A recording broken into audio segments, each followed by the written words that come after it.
Hello everyone, welcome back to my show. Today I have my dear friend Paul back. How are you, Paul? Uh, doing good under the circumstances. Yeah, I heard. Are you moving now to Germany? Are you excited? Oh no, I don't get excited. No, it's just life and living. Live and living.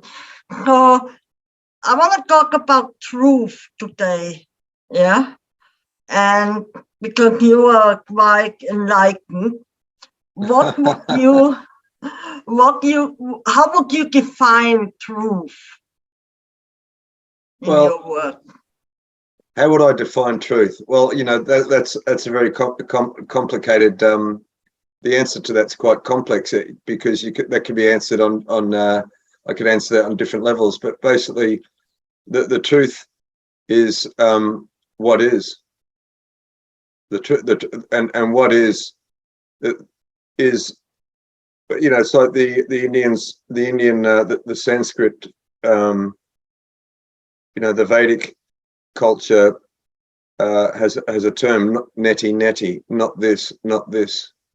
So the truth never changes. It always is, and that connects with life because that life is truth. God is truth. Love is truth. Everything else is relative. There's people say, my truth. Well, that's not really truth. I mean, there's what's true for me, and there's what's true for you. But then there's the truth, and the truth is what is. And the Vedic culture also has, the truth is nothing that to speak of. It's indescribable, and yet we all know the truth. Though most of us have forgotten to one extent or another what the truth is. And the truth is I am not this and I'm not that. I'm not my job. I'm not the identity on my driver's license. That's not me. This body is not me. I am the awareness within the body, the consciousness within the body. So that's truth. Yeah, that'll do. And how would you, because like you said, truth is what is, and many people live in the truth of what they know, and the knowing is obviously programmed from the day we are born. That what we know, right? Because given this information, whatever information is given to us, and this is called the truth. Now, how can we really access the fundamental, profound, real truth, which we cannot really describe with words? Like you said, we all know the truth, and many have forgotten about it. Yet I do believe we profoundly feel what is truth, if that makes any sense. Well, everyone just has to live their life, and the truth can only be found through experience, and it's a lifelong journey. And what I believe at 20 to be the truth. When I'm 30, my understanding is very different. When I'm 40, it's very different. 50, 60, whatever. I haven't made it to 70 yet, but I'm in my 60s. So it's all about peeling the layers of the onion and finding what isn't true. And if I want to find the truth, then I actually have to desire it.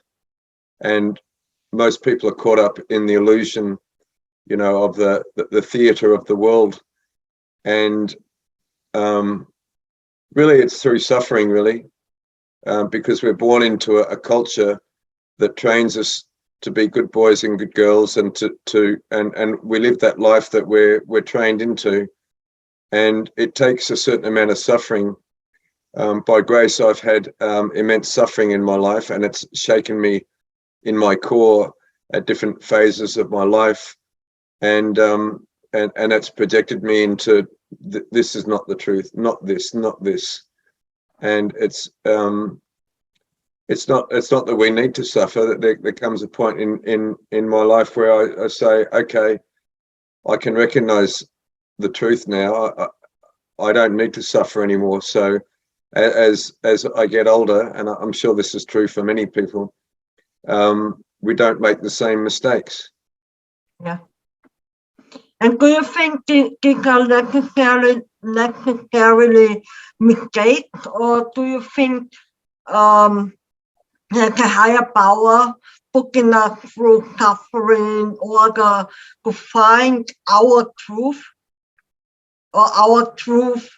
Well, the circumstances, the circumstances of my life will present in such a way that always life is always bringing us to the truth. The circumstances of my life bring me to the truth, if that's what I seek. Yeah. So the short answer to your question is yes. Yeah. And do you think that as a spirit in a human experience, we all have our true purpose or a path to walk, which is aligned to our true being, whichever. Yeah. We're all going. We're all marching in the same direction. It's some people, we're all on the same train. We're all heading towards the light. Eventually, but eventually can be many lifetimes. So you can get off any station you want. The train stops at many stations. You can get off any one you like. The trick is to not stay there. So I feel a lot of us struggling in this, like in that world theater illusion. Yeah, I think more and more people are waking up to the illusion. They are aware of it, yet they don't know how to live truthfully with the contract, really, because the truth is we don't need to seek a lot of money. We don't need to seek the material world. Yeah, like we are bombarded with bills to pay or things like that. So how can you live your true identity within this illusion? Well, let me ask you, how do you describe the purpose of life? Purpose of life is to be, right? And for me personally, and to be in the moment, to be present, and to let the rest unfold. But I'm not denying that I sometimes struggle with the illusion. So that's why I'm asking you. Well, I describe the purpose. The purpose of my life is to enjoy it. Yeah. But how do you enjoy it? Do you not struggle with bills and stuff, or have you, if you are confronted with the outside world, how do you not get into it? You mentioned something along the lines of soul contract. So we've all chosen on some level to be here at this time. We've been in many circumstances in the past before we were born, and we may be in different circumstances beyond this lifetime. So we're always in different circumstances, and for me one of the tricks or the secrets is to not judge the circumstances that I'm in. My purpose always, in all times, in all places, in all millennia, in all lifetimes, is the same, and it's to live my life. And so the circumstances of the world that I find myself in now require me to have certain obligations, or commitments. And so, I work in a secular job. I'm living externally, just a, corporate, living in the corporate world. But it's a bit like the lotus. Everyone knows the metaphor of the lotus. It's in the water, but it doesn't get wet. So it doesn't matter. There's a spiritual concept that you need to withdraw from the life. And I've certainly, in my youth, I think I was a celibate monk when I became a celibate monk as a teenager for 13 years. And the thing is, you can't withdraw from life. You have to live life. Mm-hmm. And so, for me, another secret or trick of life is to not make a problem of anything. So whatever the government's doing, or whatever the rest, society is doing, or what the police are doing, or the whatever, it doesn't matter. The world has always been so. Man has always lived under one form of tyranny or another for the whole of human history. So the trick is to not make a problem of anything. If I have to live in a house and I have to pay rent and I got to pay my bills and I got to pay taxes, okay, well that's the price I pay. That's the contract that I signed when I came here. So there's no point complaining. Mm-hmm. The world's just doing what the world does. The thing is, the world does what it does, and I do what I do. So I have certain commitments, and I'm very. I probably do my job more diligently now than what I did before I understood these what you could call secrets or little golden keys. By grace, I was pointed in the right direction, and I found my way. But I could say, even though I have a lot of challenges, and in my life, I don't make a problem of them, and okay. I make a problem of things by complaining and blaming. Yeah. So complaining about the government, complaining about the Bill Gates, complaining about the Illuminati, complaining. The conspiracy theorists are always complaining and blaming, and they make problems. And they think the worst, and everything's just getting worse and worse. Well, I don't live that reality. Without complaining, isn't it wrong? What's going on around us? We are a collective, right? So we are nevertheless part of it all, right? So isn't it still important? What do you mean? What do you mean by collective? Well, we all one, right? It's all connected. But we all have an individual responsibility. Yeah, we have an individual responsibility, but yet every action we take vibrationally affects something, and that affects something, and so if you have a lot of anger, you create more anger. And then you create more anger, yeah? Or if you create love and compassion, so vibrationally, whatever we do or think or act out will somehow affect something around us, yeah? Even if it's just your neighbor or your cat or your dog or even the aunt you just get on it or something like that, yeah? You know what I mean? Well, in one way or the other, every step, every move, every breath we take, we put something out energetically, right? And then it's the question, I think again, important, now we were talking about government and stuff, I think actually important if it's fake news or real news or whatever news, doesn't it make a difference if we know, for example, I don't know, all news is fake. All news is fake. All the mainstream news is fake. All the conspiracy theory club stories are fake. None of them are true. None of them are the truth. So what is it then? Is it just a hologram, just someone playing a show, basically, in a broader sense? Someone creating just something so we constantly on alert?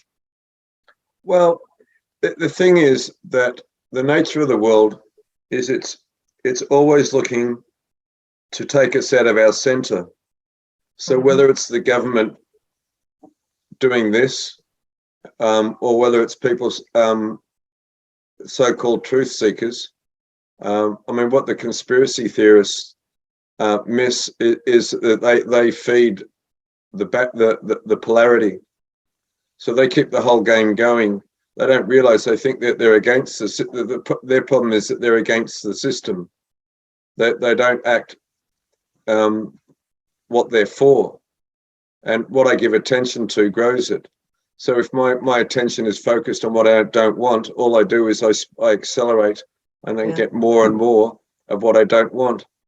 And so it's taken me a long time to come to that recognition that what I give attention to grows it.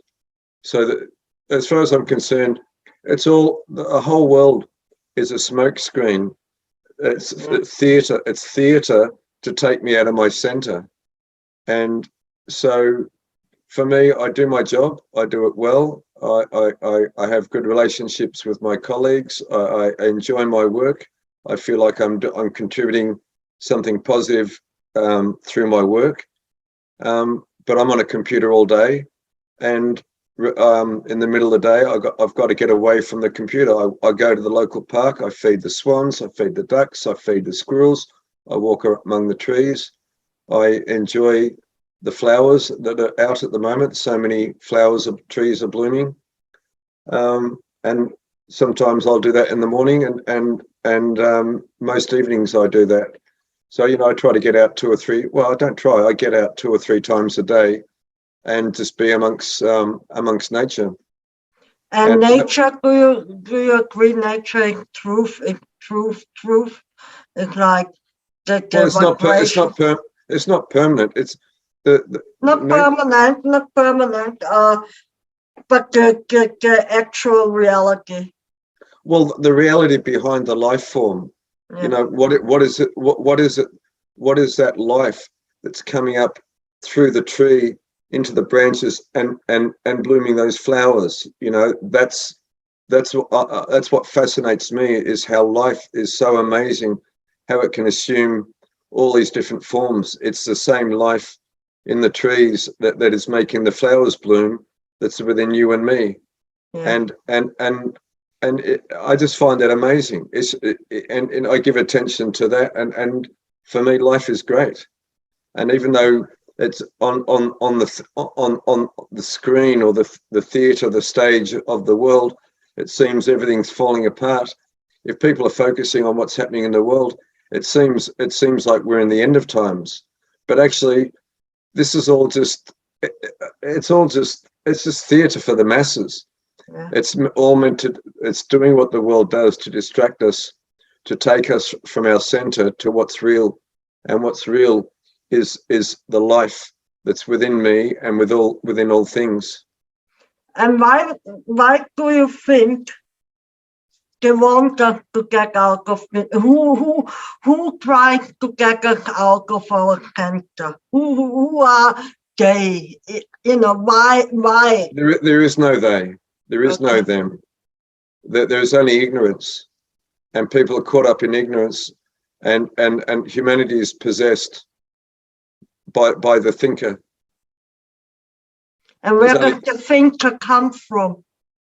Well, it comes from another place. It's not from here. It's not human, right?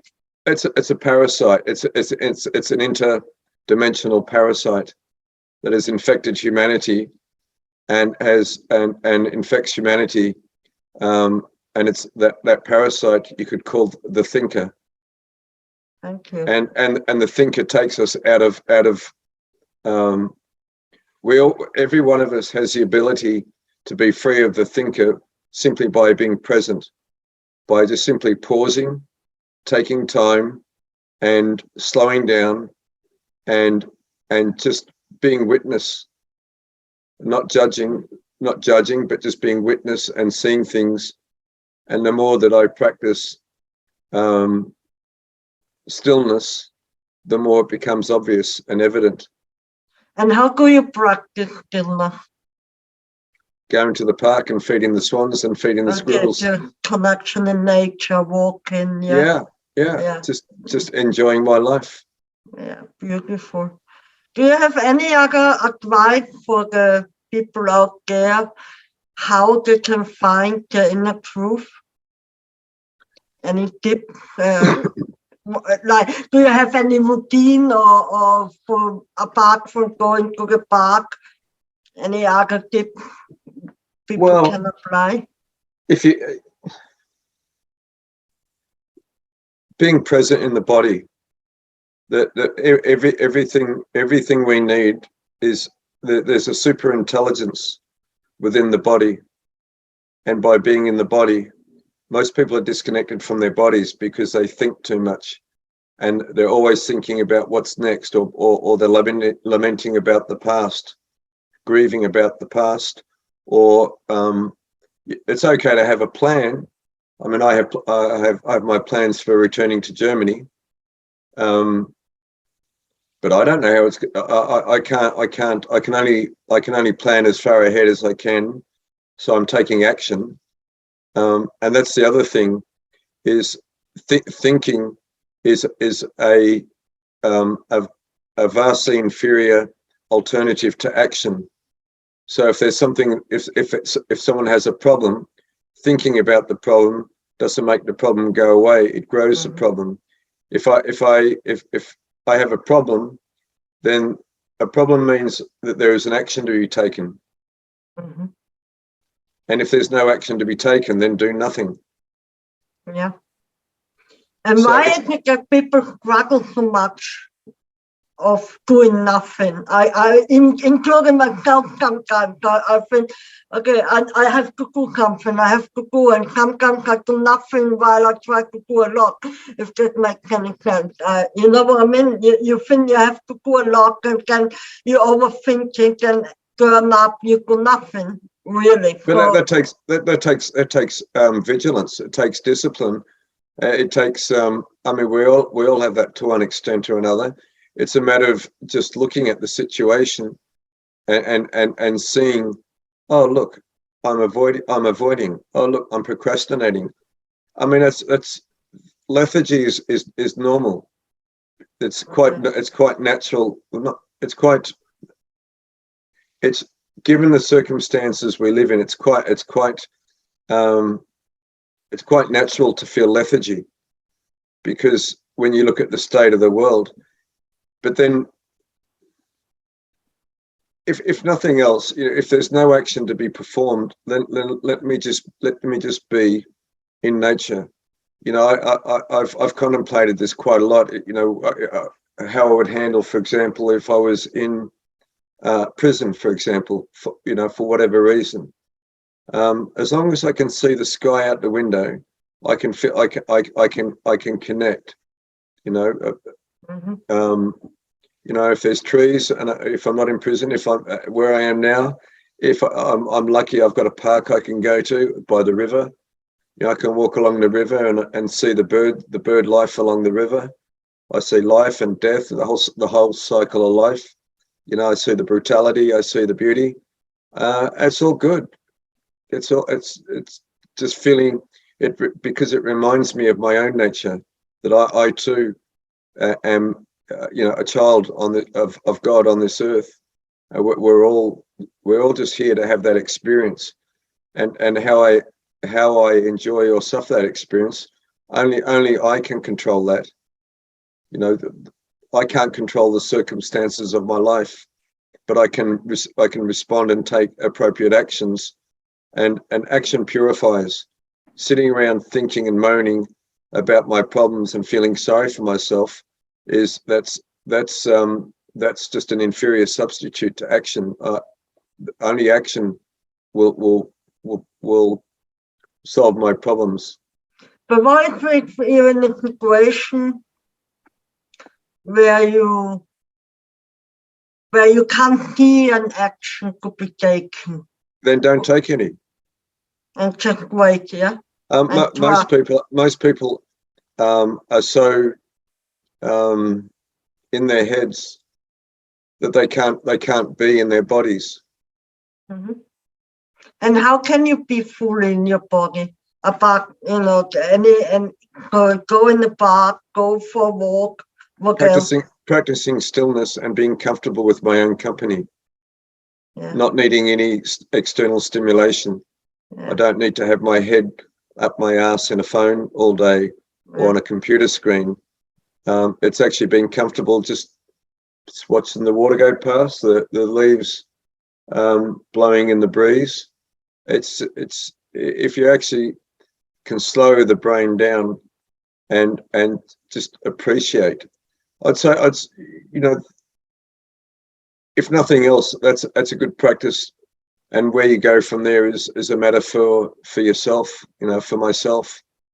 But you're asking me for some tips. Obviously, everyone's path is their own, and everyone's circumstances of their life are their own and unique. But I'm just giving you my little 2 cents worth, my little tips. nice. Thank you very much. I wish you a wonderful new start in Germany. When is it happening? Next month, towards the end of the month. Beautiful. Yeah, it's pretty intense. I have a lot on my plate at the moment, and like I say, it's just enjoying life and not making a problem of it. So how do you deal with the intensity? It just go, okay, it is intense, but that's it. You're not giving another layer of what else on it. You know what I mean? I mean, intense, it's just it, you know what I mean? I've had long periods in this job that I'm in now where life has been pretty cruisy. I'm doing home office. I can work I can choose when I take my breaks. In wintertime, I usually take 2 hours off in the middle of the day while the sun's out, because 4 o'clock it's dark. Yeah. So I get out when I can in the middle of the day, and then I work later at night. I just don't make a problem of anything. I just adjust to, I see what my needs are. I make sure my needs are met. And if there's some demands that are put on me in life, well, I apply what I can and do what I can, but I can only do what I can do, and I can't bust my balls over it. Yeah. So I don't, there's a time and place. You can worry. That's the key here, right? You're not worried about. For me, the divine life is the practical life. I just do what has to be done, and I can only do what I can do, and I do my best, and I do my best, and as a benefit to my colleagues, my company, but it's most of all I do it because it's good for me. But do you worry sometimes, like your recent situation with your partner who will come well? Did you, when situations like that occur or come up in life, yeah? Of course, there's this huge love, but how do you deal with it? Well, I can only speak of that experience, my experience and that specific experience. It was she had a fairly traumatic condition. It was a pretty major operation she had, and I suppose I just went deep inside, and I considered all the potential outcomes, from death to permanent disability to full recovery, everything in between, and I was prepared to accept all of them. I can't say that I don't know if it was worry. I was certainly concerned, but I was at peace within myself because I was ready.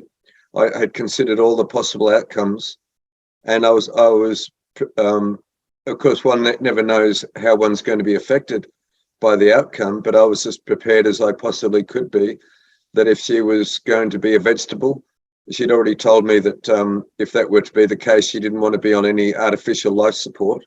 So I would have respected that. I considered that she could die. I was open to that. And I considered that it could be a partial recovery or could be a full recovery. At this stage, it looks like, she's doing really well. It's been, her operation was in the middle of February. And at this stage, she's coming home from a German, medical rehabilitation clinic where she's been for the last 5 weeks. She's made an amazing recovery. They expect her to make a full recovery, and the outlook's good. So I was prepared for that too. Beautiful. Yeah, happy. I'm very happy for you both, and I wish you all the best over there. Thank you. Thank you, Gudrun. Thanks for the conversation. It's always good to talk with you.